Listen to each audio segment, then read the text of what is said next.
जय हिंद दोस्तों, मैं उपेंद्र गोस्वामी स्वागत करता हूं आपके अपने YouTube channel Upendra Goswami study में। आज हम पढ़ेंगे खिलजी वंश।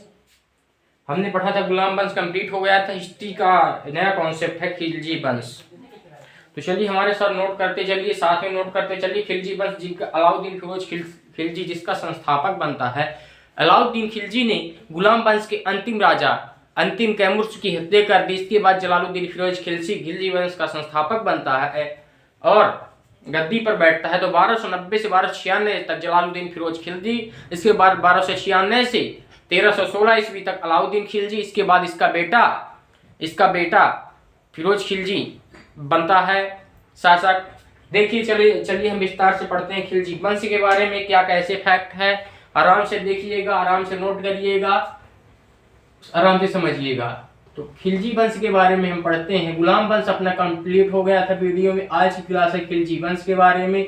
अच्छा सेशन अच्छा लगेगा। 1290 से फुल समझ में आपके वीडियो आने वाली है। लास्ट तक बने रहेंगे तो कुछ न कुछ सीख के जाएंगे साथियों, मेरा वादा रहा है आपसे। तो चलिए हम पढ़ते हैं खिलजी वंश के बारे में। तो खिलजी वंश 1290 से 1320 ईस्वी तक बना। खिलजी वंश का संस्थापक जलालुद्दीन फिरोज खिलजी था। कौन था जलालुद्दीन? सबसे पहले हम पढ़ते हैं जलालुद्दीन फिरोज खिलजी के बारे में, जो खिलजी वंश का पहला शासक हुआ। इसने 1290 से 1296 ईस्वी तक शासन किया। 1290 से 1296 ईस्वी तक शासन करने वाला शासक था 12 खिलजी। यही 1293 में इसने देवगिरी के शासक रामचंद्र देव पर आक्रमण किया। 1293 में देवगिरी के शासक 1293 में देवगिरी के शासक रामचंद्र देव पर आक्रमण किया। रामचंद्र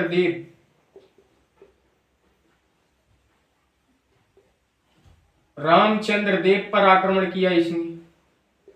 इसके बाद मंगोलों का आक्रमण हुआ। जलालुद्दीन फिरोजली का भतीजा अलाउद्दीन खिलजी कौन था? अलाउद्दीन खिलजी कौन था? अलाउद्दीन खिलजी तो दूसरा खिलजी वंश का वो था, राजा था, हुआ है अलाउद्दीन खिलजी। जलालुद्दीन का क्या था? भतीजा था। जब मंगोलों का आक्रमण हुआ, जब 1296 में मंगोलों का चौथी बार आक्रमण होता है। 1296 में नोट करते चलिए हमारे साथ, तो कुछ सीख के जाएंगे। 1296 में मंगोलों का चौथी बार आक्रमण होता है। किनका आक्रमण होता है? मंगोलों का चौथी बार। साइड से लिख रहे हैं, हाँ, मंगोलों का चौथी बार आक्रमण होता है, चौथी बार। तब मंगोलों के आक्रमण में जलालुद्दीन फिरोज खिलजी ने अलाउद्दीन खिलजी को मंगोलों से लड़ने के लिए भेजा। तो मंगोलों को लड़ने के लिए इस अभियान में जलालुद्दीन ने खिलजी को भेजा। अलाउद्दीन ने आक्रमण में मंगोलों को पराजित कर दिया। किसने? अलाउद्दीन ने इस आक्रमण में मंगोलों को पराजित कर दिया। और 2000 सैनिक कहा? दिल्ली में रुक गए और इनका धर्म परिवर्तन कर दिया। 2000 सैनिकों का धर्म परिवर्तन किसने कर दिया? जलालुद्दीन फिरोज खिलजी ने मुसलमान में कर दिया। बाद में यह बौद्ध धर्म ग्रहण कर लिए, मुसलमान में कर दिया। नोट करिए इसके बाद जलालुद्दीन खिलजी के बारे में। 2000 शहर और इनके दिल्ली में रहने लगे और इनके लिए मुगलपुर शहर किसने बनाया? जलालुद्दीन फिरोज खिलजी ने बनाया। इन 2000 सैनिकों के लिए। और इनका धर्म 2000 सैनिक थे, जो इनका धर्म किसने बदलवा दिया? जलालुद्दीन फिरोज खिलजी ने मुसलमान में बदलवा दिया। और 2000 सैनिक बाद में बौद्ध धर्म के अनुयायी बने। 1296 में अलाउद्दीन ने जलालुद्दीन की हत्या करा दी। ये इसका भतीजा जो अलाउद्दीन खिलजी था। चलिए इसको पहले नोट कर दीजिए।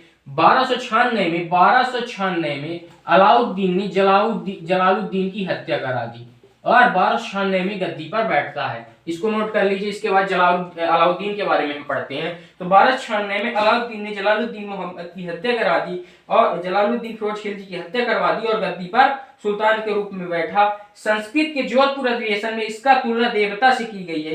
इसकी तुलना किससे की गई है? अलाउद्दीन खिलजी की देवता से की गई। पहले इसको नोट कर लीजिए। इसके बाद अलाउद्दीन खिलजी के बारे में हम डिटेल से पढ़ते हैं। अलाउद्दीन खिलजी बहुत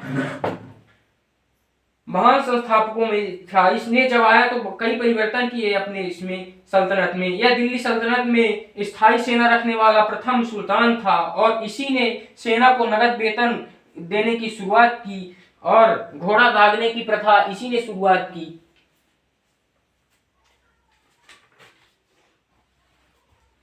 लिख लिए हैं। चलिए आगे बढ़ते हैं हम। आगे नेक्स्ट वो पढ़ते हैं नेक्स्ट राजा जिसका नाम है अलाउद्दीन खिलजी। अलाउद्दीन खिलजी ने अपने चाचा जलालुद्दीन खिलजी की हत्या करा दी और अलाउद्दीन खिलजी और 1296 में गद्दी पर, दिल्ली की गद्दी पर बैठा। 1296 से 1316 ईस्वी तक दिल्ली की गद्दी पर बैठा रहा। कौन? अलाउद्दीन खिलजी।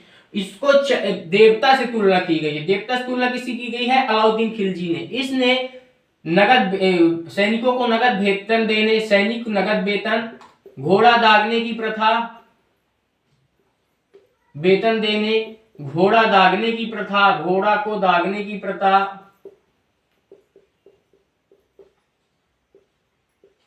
वीडियो को 360 की क्वालिटी में देखें तो बेस्ट आने वाली है। घोड़ा दागने की प्रथा और सैनिकों को रेगुलर रखने की प्रथा, नियमित रखने की प्रथा इसी ने करी। प्रथा इसी ने जलालुद्दीन फिरोज खिलजी ने करी। जलालुद्दीन फिरोज खिलजी ने पद्मावत के 19 में इसका उल्लेख मिलता है अलाउद्दीन फिरोज खिलजी का। पर इसको नोट करिए पहले। नहीं आया।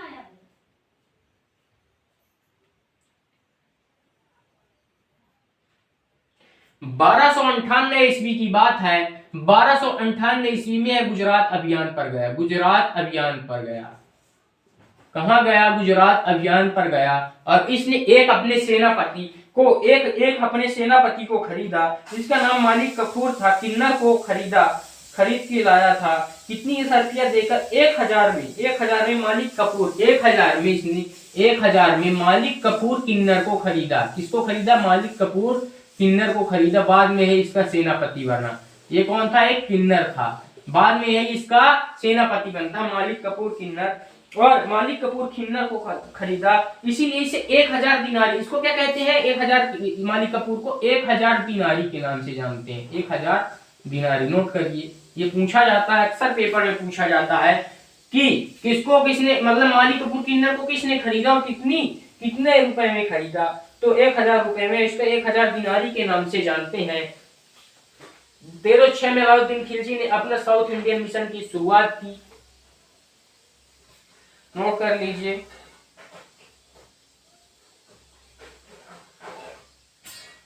जजिया कर व जकात पर। जजिया कर किसने लगाया? जजिया कर अलाउद्दीन खिलजी ने लगाया। जजिया कर किसको देना होता था? हिंदुओं को देना होता था।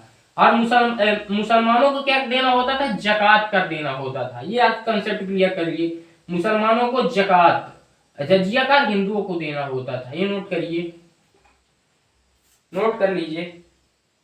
इसके बाद हम पढ़ते हैं साथियों, इसके बाद हम पढ़ते हैं 2.5 दिन का झोपड़ा का निर्माण पूरा करवाने वाला, अलाई मीनार का निर्माण पूरा करवाने वाला अलाउद्दीन खिलजी था। इसने निम्न कर लगाए: धर्रा कर, कृषि कर, सिंचाई कर, चराई कर।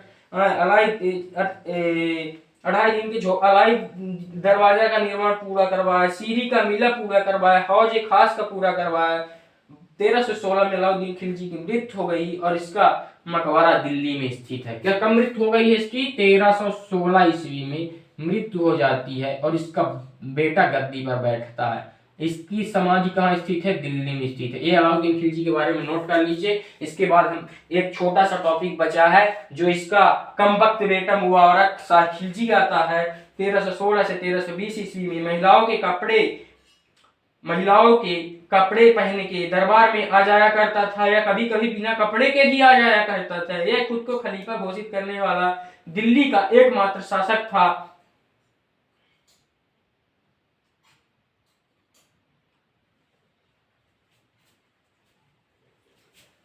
चलिए इसको नोट कर लिए हैं। चलिए आगे हम बढ़ते हैं। आगे का अपना कंसेप्ट है अलाउद्दीन खिलजी का बेटा। अलाउद्दीन खिलजी के बेटे का क्या नाम था? अलाउद्दीन खिलजी के बेटा कैसे आया? मुबारक शाह खिलजी। मुबारक शाह खिलजी के बारे में नोट करिए। 1316 में जब मृत्यु हो गई किसकी? अलाउद्दीन खिलजी को, तो इसका बेटा मुबारक शाह खिलजी दिल्ली की गद्दी पर बैठता है और इसने खुद को खलीफा नियुक्त किया। खुद को खलीफा नियुक्त करने वाला पहला शासक है अलाउद्दीन खिलजी, अरे सॉरी मुबारक शाह खिलजी। यह महिलाओं के कपड़े या बिना कपड़ों के दरबार में आ जाया करता था, बिना कपड़ों के दरबार में आ जाया करता था। इतना निकम्मा शासक था। गाजी मालिक ने 1320 ईस्वी की बात है, गाजी मालिक ने इसे सिंहासन से हटाकर तुगलक वंश की स्थापना कर दी। कब? 1320 में। 1320 में गाजी मालिक ने इसे सिंहासन से हटाकर तुगलक वंश की हत्या तुगलक वंश का निर्माण कर दिया। तुगलक वंश कब आया? 1320 में। अब आगे नेक्स्ट टॉपिक अपना चलने वाला है तुगलक वंश, जो 1320 से 1414 तक चला। इसके गयासुद्दीन तुगलक पहले संस्थापक बने। 1320 से 1414 तक चला। इसको नेक्स्ट हम कल पढ़ाने वाले हैं। आज इसको नोट कर लीजिए, खिलजी वंश। आज एक एक कॉन्सेप्ट क्लियर करने वाले हैं हम आपके सामने। तो सबसे पहले आता है, एक बार शॉर्ट में रिवीजन हम करवा देते हैं। जलालुद्दीन फिरोज खिलजी, जो खिलजी वंश का संस्थापक हुआ 1290 से 1296 ईस्वी तक यह चला। और इसने अलाउद्दीन खिलजी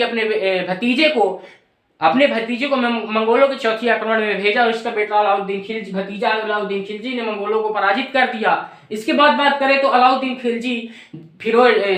फिरोज खिलजी की 1296 में हत्या करवा देता है और अलाउद्दीन खिलजी खुद दिल्ली की गद्दी पर बैठता है। अलाउद्दीन खिलजी ने बहुत सारे कार्य करवाए, जिसमें से अनेक कार्य हैं, जजिया कर, सगात कर और घोड़े दागने की प्रथा, सैनिकों को नगद वेतन देने की प्रथा, सैनिकों को नियमित रखने की प्रथा, अनेक ऐसे काम किए अलाउद्दीन खिलजी ने। फिर इसका बेटा बनता मुबारक शाह खिलजी 1316 ईस्वी में। 1320 जो कमबख्त शासक था, निकम्मा शासक था, खलीफा की नियुक्त पहले अपने आप को खलीफा की पदवी देने वाला कौन सा शासक था? मुबारक शाह खिलजी था। महिलाओं के कपड़े या बिना कपड़ों के भी दरबार में आ जाया करता था अलाउद्दीन फिरोज खिलजी। तो चलिए आज के लिए इतना ही। आगे हम पढ़ेंगे तुगलक वंश। धन्यवाद साथियों।